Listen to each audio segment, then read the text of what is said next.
Hello, welcome to White Birch Tarot and Astrology. This reading is for the full moon in Aries, which happens in a few hours from now. I'm a little late. Happens Thursday, October 17th at about 7:30 in the morning, New York City time. New York in the U.S. So depending on where you are, may already be going on. It's so cold here. I forgot to even look out the window. It's just been one of those days. Anyway, there is a lot to talk about in the astrology, and some of it we already talked about the other night, but I do have some more to say, so I'm just going to do I have one quick thing that I got from, this is a quote, I don't even know where I got it. His name is Stephen Hayes, Hayes, and I'm just reading part of it. He said, pain and purpose are two sides of the same thing.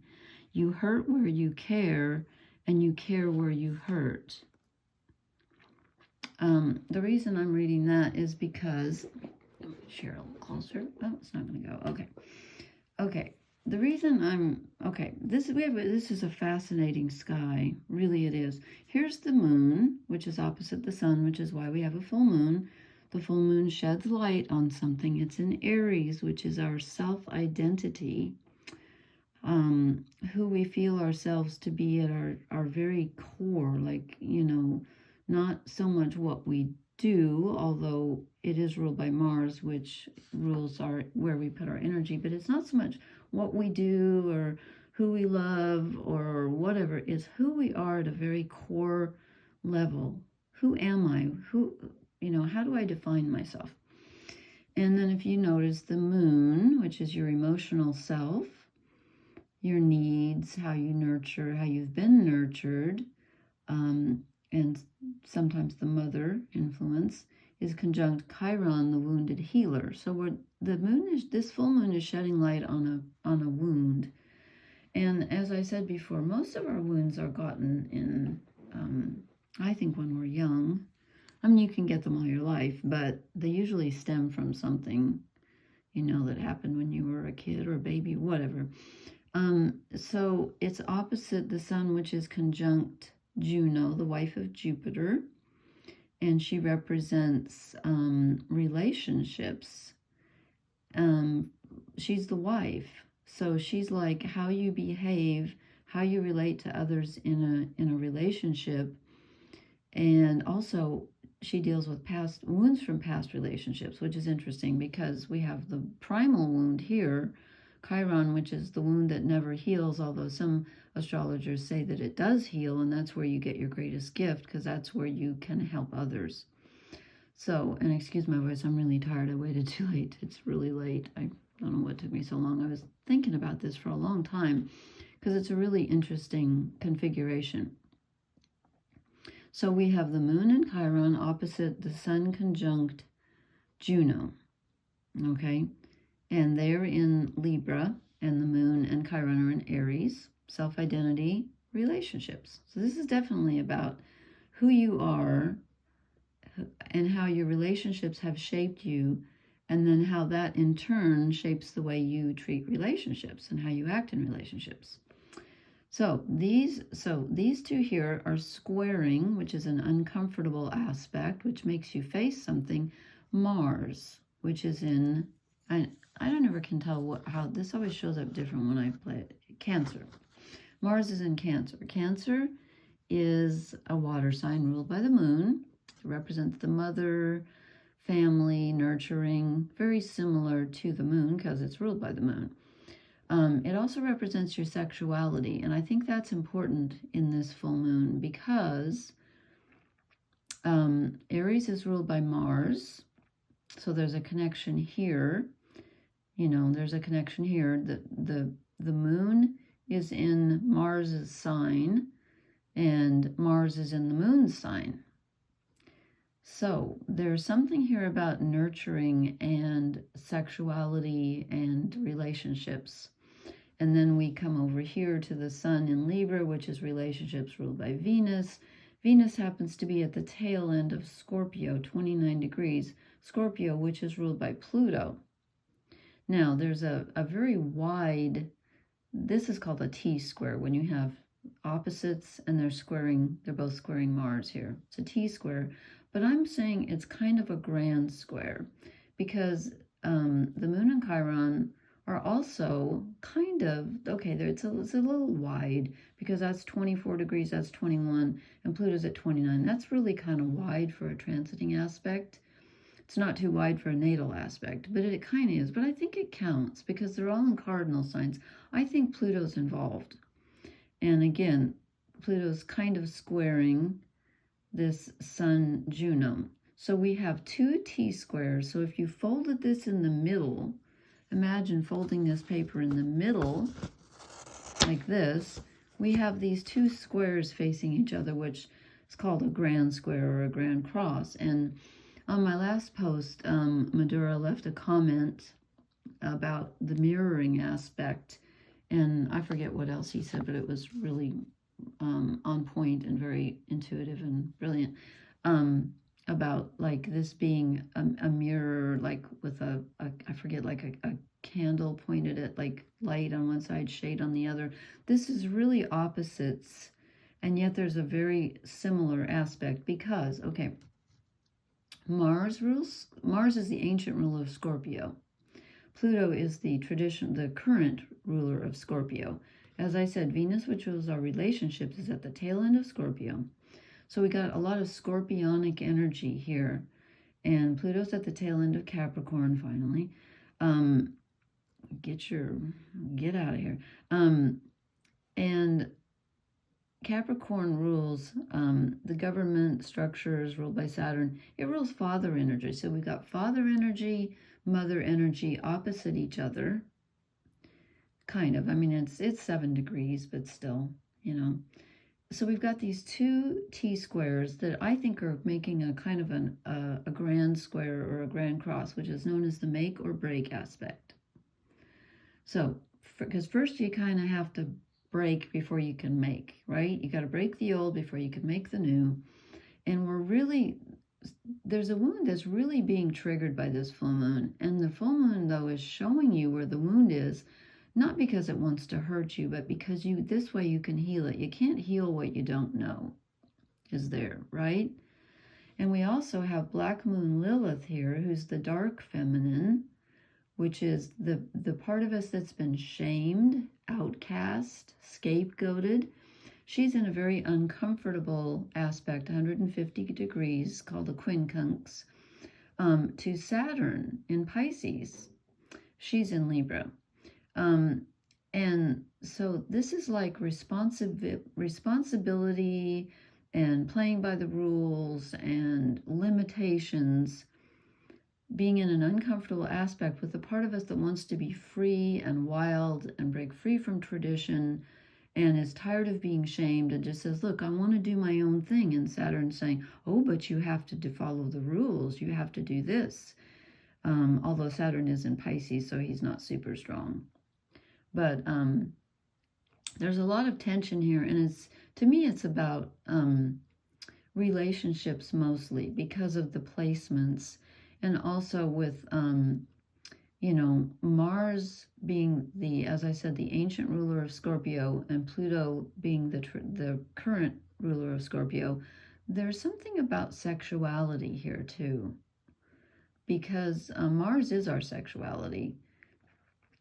And Pluto is the subconscious, our personal subconscious, and it's about power struggles with others, with ourselves, and it's also about intimacy. There's a lot about intimacy in this full moon because of the association with Scorpio. So it's very powerful. Did I leave anything out? Let's see, what else was I going to say? No, I think that's it. But it reminds me, if you have never read, I was going to look that up and I forgot. I was going to write that down, but I'll do it some other time. There's a poem by Alfred Lord Tennyson called The Lady of Shalott, Shalott, I believe. And it's a brilliant poem. And one of my all-time favorite lines of poetry is in that poem where the Lady of Shalott says, I am half sick of shadows, said the Lady of Shalott. And I just love that. I am half sick of shadows. I don't know. That just gets me. Not sick, just half sick. Anyway, I've mentioned that before. But if you've never read it, give it a read. And I wrote a paper on it when I was in college. And I lost it, but it was brilliant. If I do say so myself. Because somehow I found out that the structure of the poem was like a figure 8 or an hourglass where it met in the middle. So like it's like these two mirrored images opposite each other. And now when I read the poem, I have no idea how I got that. But truly it was brilliant. And so my professor thought so too. But anyway, it's gone. I have all my other stupid papers, but no, they weren't all stupid. Okay, anyway, get going, Lori. Okay, so this is my third deck. I pulled out the archetype cards, and then they were kind of interesting, actually. But then I said, no, I don't want to do them. Then I pulled out, well, it doesn't matter. Anyway, I ended up, because I wanted to do a Grand Cross. So I ended up doing that with the Welsh Mythology. So this is, oh my God, look at the, I'm sorry, look at the dust. I don't know where that comes from. It's probably from the cards, actually. This is us, the 8 of Swords. Okay, we're betwixt and between. We don't know which way to go. We're feeling lost. Yeah, I get that. Because it's a very tricky energy. It's very tricky. You know, this grand square is in Aries, Cancer, Libra, and Capricorn. Those are the cardinal signs. They are about action and movement. Okay, that's where the seasons change. So, where are we? So this person kind of wants to move, but she doesn't know which way to go, and she feels really, really stuck. Okay. Then I asked, what do we need to leave behind? And I get the 7 of Cups. You need to leave behind illusion. You need to stop wishing for things that you can't have. You need to be realistic. Aries is a very realistic sign. I won't say that Aries aren't dreamers, because they can be, but they're usually very action-oriented because they're ruled by Mars.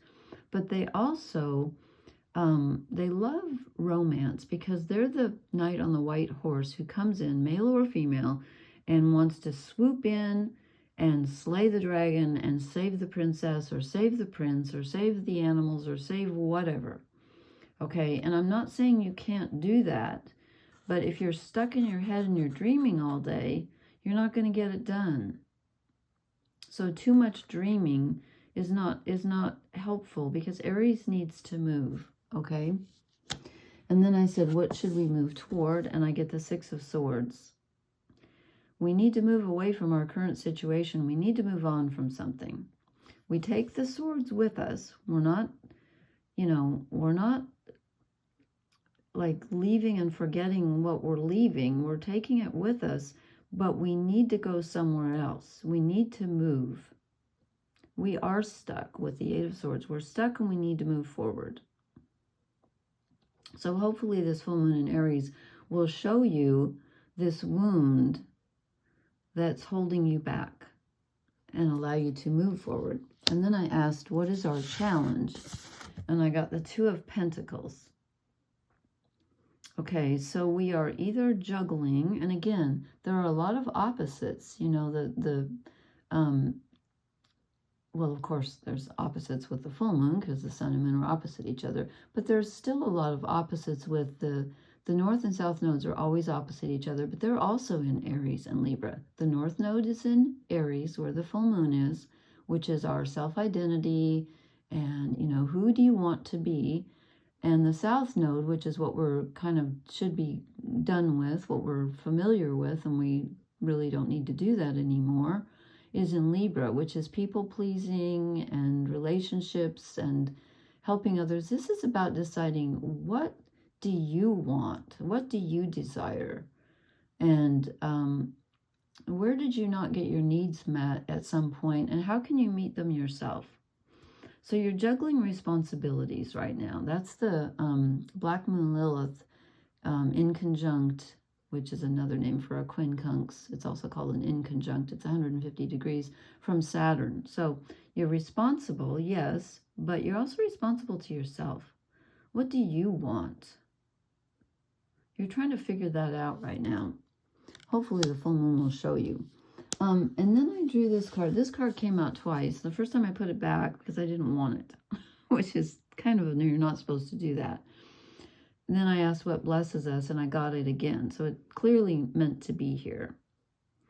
It's the Page of Swords. So you have an idea. You have a new idea. It's, I almost want to say it's a clean idea. And by that, I mean not clean opposite dirty, but fresh, as in like something, not, I'm not going to say young, but maybe something you've wanted to do since you were young, or something that involves, it's something new, but the desire may not be new, but the way that you're going to execute it, you have a new idea about how to execute something. When I say execute, I don't mean kill. I mean how to put into motion something that you've wanted to do possibly for a long time. I don't know why I'm getting the long time, but I just am. You need to listen to your ideas. If something pops into your head and then you think, oh, I can't do that. Yes, you can.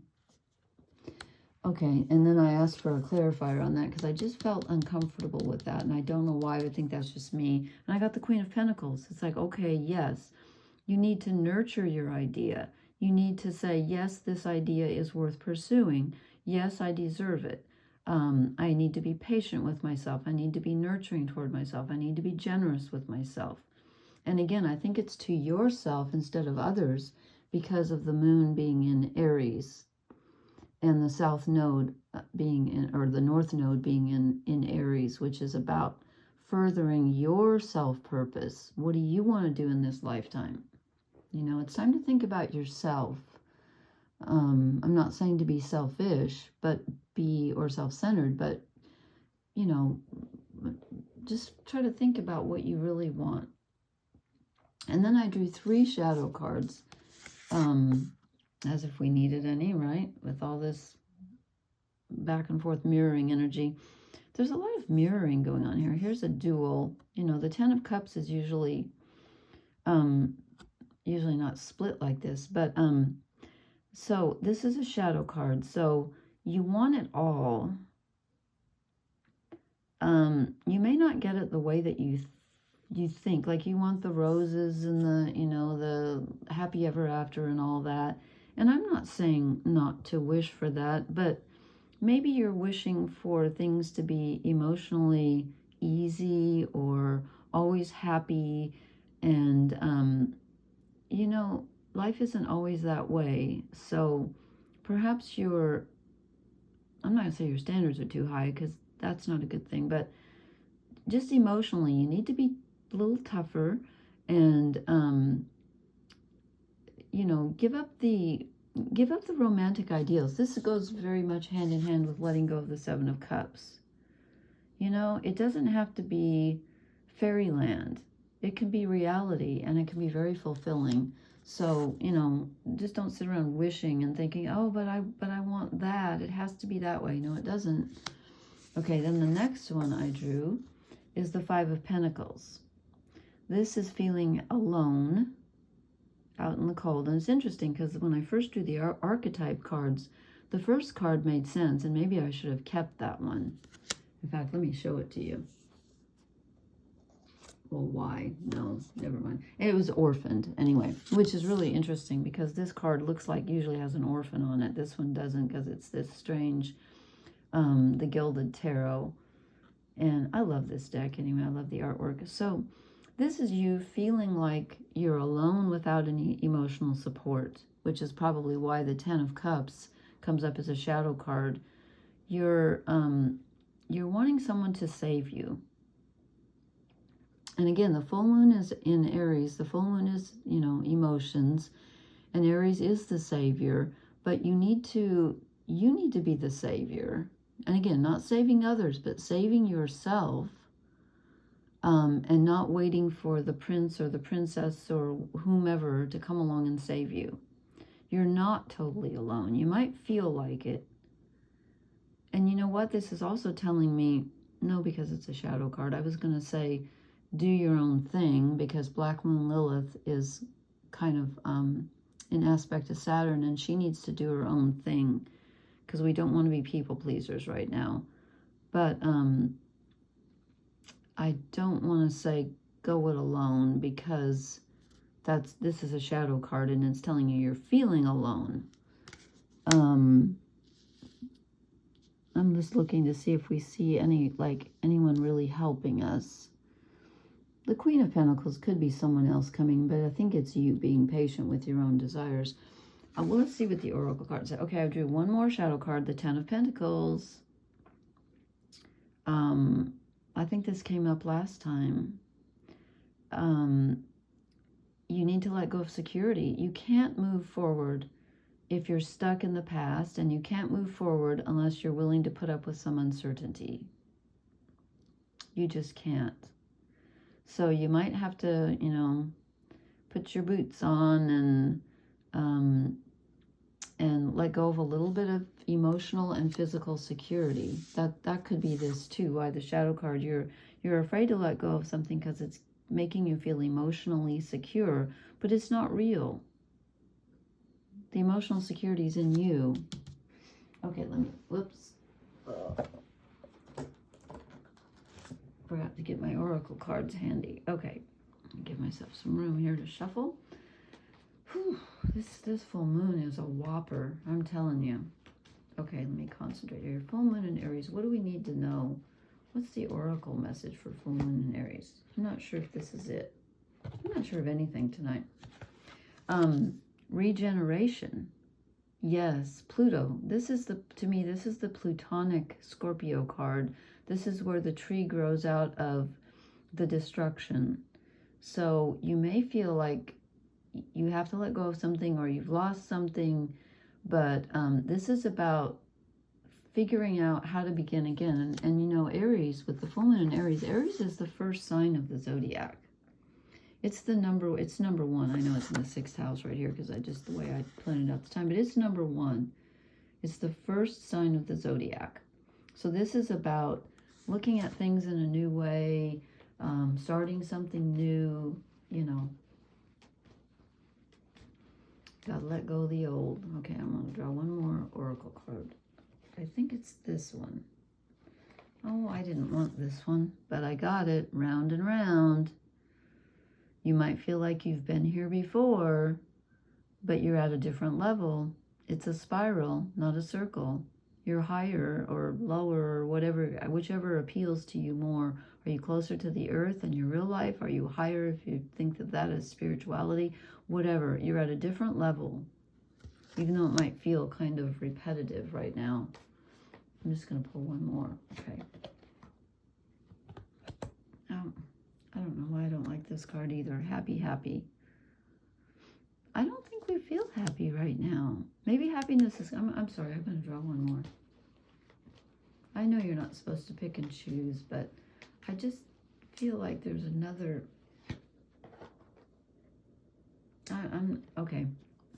A change in the wind. This I can see. This I can see. There is change. When we have a grand cross, and again, it's not exact because Pluto's at 29 degrees, but the other planets are very close, 21, 24, 22, 24. They're really close. When we have a grand cross in cardinal signs, there will be change. There will be change. So, you know, change can be difficult, but I think, I wanted to point out one positive thing. No, I don't have that. Let me put the picture back just first. 1 second. I just want to point out one really positive thing, which is, if you can see this, which is Jupiter here. Where's my pencil? Okay, now I have to go up here.